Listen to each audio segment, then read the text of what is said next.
ಜಾಗತಿಕ ಪ್ರಪಂಚಕ್ಕೆ ನಿಮಗೆಲ್ಲ ಸ್ವಾಗತ. ಪೇಟಿಎಂ ಹೆಸರನ್ನು ಎಲ್ಲರೂ ಕೂಡ ಕೇಳೇ ಇರುತ್ತಾರೆ. ಆ್ಯಂಡ್ರಾಯ್ಡ್ ಮತ್ತು iOS ಮೊಬೈಲ್ ಬಳಸುವ ಪ್ರತಿಯೊಬ್ಬರು ಕೂಡ ಪೇಟಿಎಂ ಬಳಸುತ್ತಿದ್ದಾರೆ ಅಂತಲೇ ಹೇಳ್ಬೋದು. ಆನ್ಲೈನ್ ಶಾಪಿಂಗ್ ಮಾಡಲು, ಪೇಮೆಂಟ್ ಮಾಡಲು, ಟಿಕೆಟ್ ಬುಕ್ ಮಾಡಲು ಹಾಗೂ ಇನ್ನಿತರೆ ಕೆಲಸಗಳಿಗೆ ಪೇಟಿಎಂ ಬಳಸಲಾಗುತ್ತಿದೆ ಎಂದು ಹೇಳಿದರೆ ತಪ್ಪಾಗಲ್ಲ. ಇತರೆ ಆನ್ಲೈನ್ ಪೇಮೆಂಟ್ ಸಿಸ್ಟಮ್ಗಳಿಗೆ ಹೋಲಿಕೆ ಮಾಡಿದರೆ ಪೇಟಿಎಂ ಹಲವು ವರ್ಷಗಳಿಂದ ತನ್ನ ಗ್ರಾಹಕರಿಗೆ ಬಹಳ ಉತ್ತಮವಾದ ಸೇವೆಯನ್ನು ಒದಗಿಸಿಕೊಂಡು ಬಂದಿದೆ ಅಂತಲೇ ಹೇಳ್ಬೋದು. ಸದ್ಯ ಕೆಲವು ದಿನಗಳಿಂದ ಎಲ್ಲ ಸಾಮಾಜಿಕ ಜಾಲತಾಣಗಳಲ್ಲಿ ಹಾಗೂ ಮಾಧ್ಯಮಗಳಲ್ಲಿ ಪೇಟಿಎಂ ಜನರಿಗೆ ಮೋಸ ಮಾಡುತ್ತಿದೆ ಅನ್ನುವ ಸುದ್ದಿ ಹರಿದಾಡ್ತಾನೆ ಇದೆ. ಹೌದು ಸ್ನೇಹಿತರೆ, reserve bank of India Paytm ಮೇಲೆ ನಿರ್ಬಂಧವನ್ನು ಹೇರಿದ್ದು ದೊಡ್ಡ ಮಟ್ಟದ ದಂಡವನ್ನು ಹಾಕಿದೆ. ಪೇಟಿಎಂ ಮಾಡಿದ ಕೆಲವು ತಪ್ಪುಗಳು ಮತ್ತು RBI ನಿಯಮಗಳನ್ನು ಪಾಲಿಸದೇ ಇರುವ ಕಾರಣ RBI ಪೇಟಿಎಂ ಮೇಲೆ ದೊಡ್ಡ ಮಟ್ಟದ ದಂಡವನ್ನು ಹಾಕಿದ್ದು ಸದ್ಯ ಈ ಸುದ್ದಿ ಎಲ್ಲ ಮಾಧ್ಯಮಗಳಲ್ಲಿ ಮತ್ತು ಸಾಮಾಜಿಕ ಜಾಲತಾಣಗಳಲ್ಲಿ ತುಂಬಾನೇ ವೈರಲ್ ಆಗಿದೆ ಅಂತಲೇ ಹೇಳ್ಬೋದು. ಹೌದು ಸ್ನೇಹಿತರೆ, ಕಳೆದ ಕೆಲವು ದಿನಗಳಿಂದ ದೇಶದಲ್ಲಿ ಪೇಟಿಎಂ ಅಪ್ಲಿಕೇಶನ್ ಮತ್ತು ಪೇಟಿಎಂ ಪೇಮೆಂಟ್ ಬ್ಯಾಂಕ್ ಬ್ಯಾನ್ ಆಗುತ್ತದೆ ಅನ್ನುವ ಸುದ್ದಿ ಸಾಕಷ್ಟು ಹರಿದಾಡುತ್ತಿದೆ. ಹೌದು, RBI ಇನ್ನೇನು ಕೆಲವು ದಿನಗಳಲ್ಲಿ ಪೇಟಿಎಂ ಅಪ್ಲಿಕೇಶನ್ ಮತ್ತು ಪೇಟಿಎಂ ಪೇಮೆಂಟ್ ಬ್ಯಾಂಕ್ ಅನ್ನು ಬ್ಯಾನ್ ಮಾಡುತ್ತದೆ ಎಂದು ಸಾಮಾಜಿಕ ಜಾಲತಾಣದಲ್ಲಿ ವರದಿ ಮಾಡಲಾಗಿದ್ದು, ಇದು ಬಳಕೆದಾರರ ಆತಂಕಕ್ಕೆ ಮತ್ತು ಗೊಂದಲಕ್ಕೆ ಕಾರಣವಾಗಿದೆ ಅಂತಲೇ ಹೇಳ್ಬೋದು. ಹಾಗಾದರೆ ನಿಜವಾಗಲೂ ದೇಶದಲ್ಲಿ ಪೇಟಿಎಂ ಬ್ಯಾನ್ ಆಗುತ್ತಾ ಅನ್ನೋದರ ಬಗ್ಗೆ ನಾವೀಗ ನಿಮಗೆ ತಿಳಿಸ್ಕೊಡ್ತೀವಿ. ಅದಕ್ಕೂ ಮುನ್ನ ನೀವು ಇನ್ನೂ ನಮ್ಮ ಯೂಟ್ಯೂಬ್ ಚಾನಲ್ ಮತ್ತು ಫೇಸ್ಬುಕ್ ಪೇಜ್ ಫಾಲೋ ಮಾಡಿಲ್ಲ ಅಂದರೆ ಈಗಲೇ ಫಾಲೋ ಮಾಡಿ ಹಾಗೂ ಪೇಟಿಎಂ ಅಪ್ಲಿಕೇಶನ್ ಬ್ಯಾನ್ ಆಗುವ ಸುದ್ದಿಯ ಬಗ್ಗೆ ನಿಮ್ಮ ಅಭಿಪ್ರಾಯ ನಮಗೆ ತಿಳಿಸಿ. ಪೇಟಿಎಂ ಮೇಲೆ ಕಟ್ಟುನಿಟ್ಟಿನ ನಿಷೇಧದ ಸುದ್ದಿ ಜನರನ್ನು ಚಿಂತೆಗೂಡು ಮಾಡಿದೆ. ಕೆಲವು ಪೇಟಿಎಂ ಗ್ರಾಹಕರು ತಮ್ಮ ಹಣ ಮುಳುಗಬಹುದೆಂದು ಭಯಪಡುತ್ತಿದ್ದಾರೆ. ಆದರೆ ಇತರರು ಮುಂದೇನು ಎಂದು ಚಿಂತೆ ಕೂಡ ಮಾಡುತ್ತಿದ್ದಾರೆ. ಹಾಗಾದರೆ ಪೇಟಿಎಂ ತನ್ನ ಕೆಲಸವನ್ನು ನಿಲ್ಲಿಸುತ್ತಾ? ಪೇಟಿಎಂ ದೇಶದಲ್ಲಿ ಬ್ಯಾನ್ ಆಗುತ್ತಾ? ನಮ್ಮ ವ್ಯವಹಾರದ ಮುಂದಿನ ನಡೆ ಏನು ಅನ್ನುವ ಪ್ರಶ್ನೆ ಜನರ ತಲೆಯಲ್ಲಿ ಬಂದಿದೆ ಅಂತಲೇ ಹೇಳ್ಬೋದು. ಪೇಟಿಎಂ ಮುಖ್ಯವಾಗಿ 3 ವಿಧಾನದ ಸೇವೆಯನ್ನು ಜನರಿಗೆ ಒದಗಿಸುತ್ತದೆ. ಹೌದು, ಪಾವತಿ, ವ್ಯಾಪಾರ ಮತ್ತು ಹಣಕಾಸು ಸೇವೆಗಳು ಪೇಟಿಎಂ ಜನರಿಗೆ ಒದಗಿಸುವ ಸೇವೆಗಳು ಆಗಿದೆ.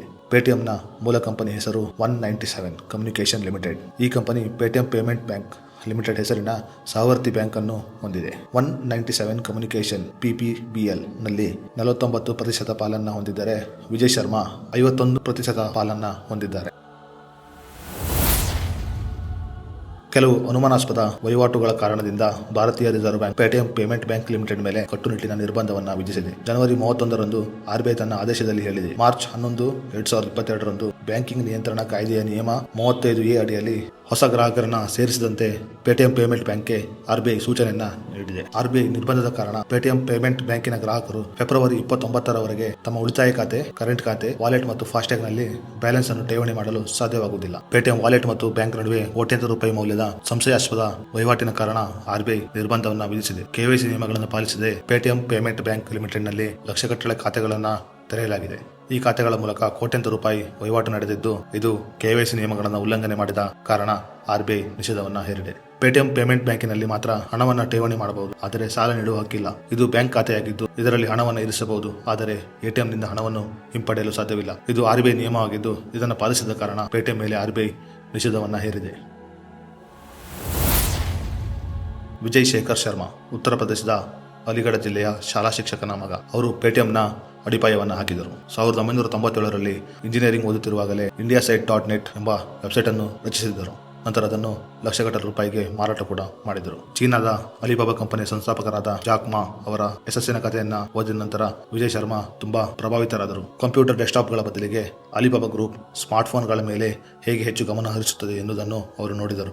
ಇದರಿಂದಲೇ ಅವರ ಮನಸ್ಸು ಡಿಜಿಟಲ್ ಪಾವತಿ ಕಡೆ ಮುಖ ಮಾಡಿತು. ಅಲಿಬಾಬಾ ಅವರಿಂದ ಪ್ರೇರಣೆ ಪಡೆದ ವಿಜಯ್ ಶರ್ಮಾ ಅವರು ಪೇಟಿಎಂ ಎನ್ನುವ ಮೊಬೈಲ್ ಅಪ್ಲಿಕೇಶನ್ ಅನ್ನ ಸಿದ್ಧಪಡಿಸಿ ಅದನ್ನ ಗ್ರಾಹಕರಿಗೆ ಪರಿಚಯಿಸಿದರು. ಸದ್ಯ ಭಾರತೀಯ ರಿಸರ್ವ್ ಬ್ಯಾಂಕ್ ಪೇಟಿಎಂ ಮೇಲೆ ನಿರ್ಬಂಧವನ್ನು ಹೇರಿದ್ದು, ರಿಸರ್ವ್ ಬ್ಯಾಂಕ್ ಪ್ರಕಾರ ಲೋಪದೋಷಗಳನ್ನು ಸರಿಪಡಿಸದಿದ್ದರೆ ಪೇಟಿಎಂ ಪೇಮೆಂಟ್ ಬ್ಯಾಂಕ್ ಬ್ಯಾನ್ ಆಗುವುದರಲ್ಲಿ ಯಾವುದೇ ಸಂಶಯ ಕೂಡ ಇಲ್ಲ. ಪೇಟಿಎಂ ಮೇಲೆ RBI ನಿರ್ಬಂಧವನ್ನು ಹೇರಿರಬಹುದು, ಆದರೆ ಪೇಟಿಎಂನಿಂದ ಪಡೆದ ಸಾಲ ಮತ್ತು ವಿಮೆ ಸುರಕ್ಷಿತವಾಗಿದೆ ಅಂತಾನೆ ಹೇಳಬಹುದು. ಇದಕ್ಕೆ ಕಾರಣ ಪೇಟಿಎಂ ನೇರವಾಗಿ ಸಾಲ ಮತ್ತು ವಿಮೆಯನ್ನು ನೀಡದೆ ಬೇರೆ ಬ್ಯಾಂಕುಗಳು ಮತ್ತು ಸಂಸ್ಥೆಗಳಿಂದ ವಿಮೆ ಮತ್ತು ಸಾಲವನ್ನು ನೀಡಿದ್ದೇ ಆಗಿದೆ. ಪೇಟಿಎಂ ಪೇಮೆಂಟ್ ಬ್ಯಾಂಕಿಗೂ ಮತ್ತು ಸಾಲ ನೀಡಿರುವ ಬ್ಯಾಂಕುಗಳಿಗೂ ಹಾಗೂ ವಿಮಾ ಕಂಪನಿಗಳಿಗೂ ಯಾವುದೇ ಸಂಬಂಧ ಇರುವುದಿಲ್ಲ. ಆದ್ದರಿಂದ ಪೇಟಿಎಂನಿಂದ ಪಡೆದ ಸಾಲ ಮತ್ತು ವಿಮೆ ಸುರಕ್ಷಿತವಾಗಿರುತ್ತದೆ. ಸ್ನೇಹಿತರೆ, ನೀವು ಪೇಟಿಎಂ ಪೇಮೆಂಟ್ ಬ್ಯಾಂಕಿನ ಡೆಬಿಟ್ ಕಾರ್ಡ್ ಅಥವಾ ಕ್ರೆಡಿಟ್ ಕಾರ್ಡ್ ಹೊಂದಿದ್ದರೆ RBI ಈ ನಿಷೇಧ ನಿಮ್ಮ ವಹಿವಾಟಿನ ಮೇಲೆ ನೇರ ಪರಿಣಾಮವನ್ನು ಬೀರುತ್ತದೆ. ನೀವು ಪೇಟಿಎಂ ಕಾರ್ಡಿನ ಮೂಲಕ ಯಾವುದೇ ವಹಿವಾಟು ಮಾಡಲು ಸಾಧ್ಯವಿಲ್ಲ. RBI ನಿಷೇಧದ ಬಗ್ಗೆ ಮಾತನಾಡಿರುವ ಪೇಟಿಎಂನ ಮಾಲೀಕರಾದ ವಿಜಯ್ ಶೇಖರ್ ಶರ್ಮಾ, ಫೆಬ್ರವರಿ 29ರ ನಂತರ ಪೇಟಿಎಂ ಮೊದಲಿನಂತೆ ಕಾರ್ಯನಿರ್ವಹಿಸುತ್ತದೆ ಎಂದು ಹೇಳಿದ್ದಾರೆ. ಫೆಬ್ರವರಿ 29ರ ನಂತರ ದೇಶದಲ್ಲಿ ಪೇಟಿಎಂ ಬ್ಯಾನ್ ಆಗುತ್ತಾ ಅಥವಾ ಮೊದಲಿನಂತೆ ಕಾರ್ಯನಿರ್ವಹಿಸುತ್ತಾ ಅನ್ನೋ ಬಗ್ಗೆ ಸ್ಪಷ್ಟ ಮಾಹಿತಿ ತಿಳಿದು ಬರಲಿದೆ. ಹೀಗೆ ಇನ್ನಷ್ಟು ವಿಷಯಗಳ ಜೊತೆ ಭೇಟಿಯಾಗೋಣ. ನಮಸ್ತೆ.